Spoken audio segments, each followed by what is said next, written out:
किसान मित्रों, आप सभी भाइयों का हमारे चैनल आर के गोट फार्म चतरा झारखंड में स्वागत है।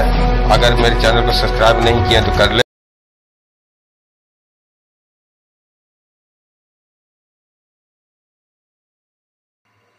दोस्तों, आज जो हम बात करने वाले हैं इस वीडियो के माध्यम से, क्योंकि बहुत बड़ा दिक्कत आती है, परेशानी आती है, और रही बात है मेरे फार्म में भी आई है, इसमें कोई दो राय नहीं है, छुपाने की भी बात नहीं है।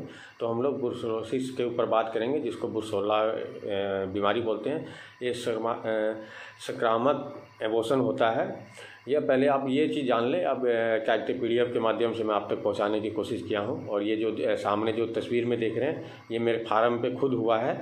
और इस तरह बकरियां हमारी बच्चा गिराई है। और हर भाई के क्या कहते हैं, हर भाइयों के और जितने भी फार्मर हैं और जितने भी किसान हैं, सबके यहाँ ये प्रॉब्लम आती है।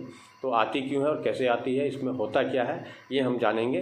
तो PDF में मैं जो लिखा हूँ वही मैं इसमें दोहराने की कोशिश करूँगा। और ख़ास इसमें तो ऐसा कुछ है नहीं कि अलग से बताऊँ, और जहाँ पे अलग से बताने वाला चीज़ होगा मैं ज़रूर बताऊँगा। यह बकरियाँ का एक प्रमुख बैक्टीरियल रोग है। ये बैक्टीरियल रोग होती है जो बुर्सोला मेलिटेनिस नामक बैक्टीरिया से होता है। रोगी बकरियों की गर्भावस्था में आखिरी 2 महीने में एबोशन होता है, तथा बकरों में इस रोग में नपुंसक आती है। मतलब बकरे जो होंगे वो नपुंसक आएंगे, वो प्रेग्नेंट करेंगे तो प्रेग्नेंट नहीं होगी बकरियां, और वो उसके लायक नहीं रहेगा। रोगग्रस्त बकरियों में बांझपन हो जाता है।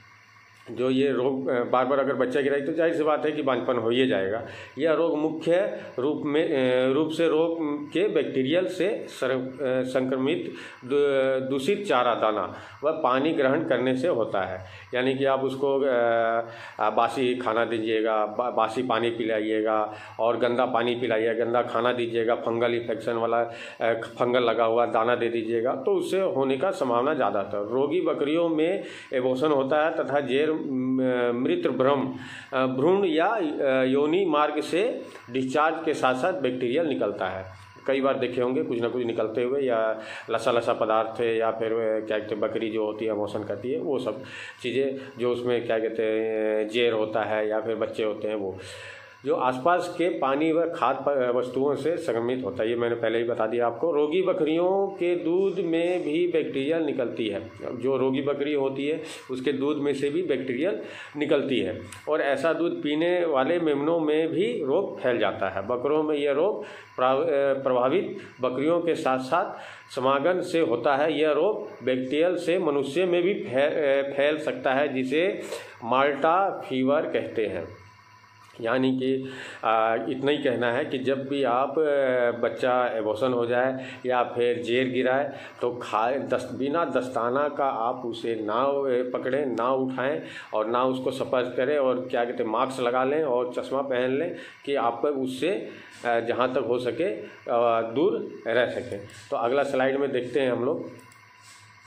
सामान्य वस्तुओं में बुर्सोला बैक्टीरिया लंबे समय तक बाड़े में वातावरण में जीवित रहते हैं। रोगग्रस्त पशुओं में बुखार रहता है, कभी कभी दस्त, मेस्टाइटिस तथा पैरों में लंगड़ापन रहता है। गर्भावस्था के आखिरी 1.5-2 महीने में एबोशन होना इसका मुख्य लक्षण होते हैं।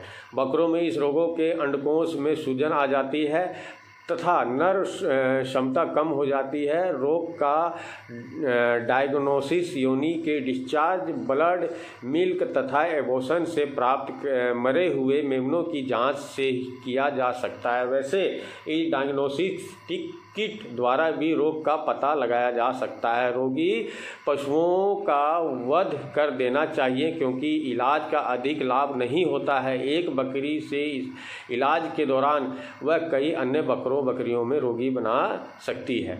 आप समझ सकते हैं कि ये अगर लैब टेस्ट करवाइएगा तो ही पता चलेगा। इसका एक किट आता है, उससे भी आप इसका इलाज का पता कर सकते हैं। लेकिन जो ग्रस्त बकरी हो उसको मार देना चाहिए या फिर हटा देना चाहिए, क्योंकि ये एक से दूसरे में, दूसरे तीसरे में ये फैलने का संभावना बहुत अधिक होता है। क्योंकि यह एक जीनोटिक रोग है जो पशुओं के मनुष्य में फैल सकता है, इसलिए पशुपालक व पशु चिकित्सक कर्मियों को भी सावधानी रखनी चाहिए। जेर व मरे मेमनों को जमीन में गाड़ें विषय ध्यान दें आप। और रही बात यह है कि अगला स्लाइड में देखते हैं कि हमारे अगले स्लाइड में क्या है। हाँ, लक्षण, बच्चा गिराना 3 से 4 महीने के बीच में, बकरी का प्लेसेंटा जेर नहीं गिरना, नर बकरे में जहाँ पर ज्वाइंट होता है वहाँ पर ज़्यादा दर्द रहना, प्रजनन अंग में सूजन आ जाना। ठीक है, एक चीज़ विषय ध्यान दें, ऐसे बकरे यदि बकरियों को प्रेग्नेंट करता है तो उसे भी हो सकता है, यदि बकरी को है तो बकरे में और बकरे को है तो बकरी में, क्रॉस करेगा तो बकरे में भी आ जाएगा। आप बकरा या बकरी का ब्लड सीरम ले करके चेक करवाने से इस बीमारी का पता चल सकता है। ध्यान देने वाली बात यह है कि यदि बकरी बच्चा गिरा दे तो कोई भी कंडीशन हो, नंगे हाथ, जो मैं पहले भी बताने की कोशिश किया हूँ, से नहीं छूना है और आप हैंड ग्लव्स का यूज करना अनिवार्य है। साथ में मरे हुए बच्चे और प्लेसेंटा को गहरा गड्ढा खोद के गाड़ देना है, और जहां बकरी अपना जेर या बच्चा गिराई है वहां पर पीपी लाल दवा, जिसको हम पोटासियम परमैंगनेट का घोल से बनाकर छिड़काव करना है, और उस जगह का मिट्टी भी खोद के हटा देना है। आगे बढ़ते हैं, अगले स्लाइड में देखते हैं। अब वैसे तो मैं जिस हिसाब से बनाया हूँ तो इसमें तो सारा कुछ आप लोग को समझ में आ ही जाएगा, क्योंकि कहीं से कोई दिक्कत नहीं है, क्योंकि इसी हिसाब से मैं स्लाइड बनाने की कोशिश किया, प्रेजेंटेशन तैयार किया हूँ कि दिक्कत ना आए और आसानी से आपको समझ में आ जाए। बुरसोला उपचार, रोगग्रस्त बकरी का स्वस्थ बकरियों से अलग रखें। इस रोग से बचाव के लिए साल में कभी भी बुरसोला 19W का टीका जरूर करवाना चाहिए। रोगग्रस्त बकरी के रहने व खाने पीने का व्यवस्था अलग से करना चाहिए। रोगग्रस्त बकरियों की देखभाल सावधानी पूर्वक करनी चाहिए, क्योंकि यह बीमारी पशुओं के द्वारा इंसानों में भी फैल सकती है। आप जिसे ध्यान दें। ठीक है, पशु की दवा, एनिमल मेडिसिन जो है और पशु की दवा, वो आप यहाँ पे बोवी किसन LA लॉन्ग एक्टिव बोल के ऑक्सीटेट्रासाइक्लिन डाईहाइड्रेट नाम से आता है, आप इसका यूज कर सकते हैं। और रही बात यह है कि अपने एनिमल को से आप वैक्सीन भी कर सकते हैं। तो इसी तरह के वीडियो देखने के लिए, और हाँ, एक चीज़ और बोलने की कोशिश कर रहा हूँ यहाँ पे कि हमारे चैनल पे जितने भी बकरी पालन में जो गलत कर रहे हैं, गलत एनिमल दे रहे हैं, उनका पर्दाफाश भी होता है। अगर किसी को कोई दिक्कत हुआ हो या किसी को कोई प्रॉब्लम हुआ हो, किसी से बकरी खरीदते वक्त तो कोई ठगी में आ गया हो, तो वो हमसे संपर्क कर सकते हैं। हम उनका वीडियो बनाएंगे और अपने चैनल से उसको दुनिया के सामने और जनता के सामने लाने की कोशिश करेंगे। इस तरह के वीडियो कई सारे आपको मिलते रहेंगे, और हमारे चैनल के साथ बने रहे। जय हिंद, जय जोहार, वंदे मातरम। फिर मिलेंगे अगले वीडियो में नए टॉपिक के साथ। सबके लिए धन्यवाद।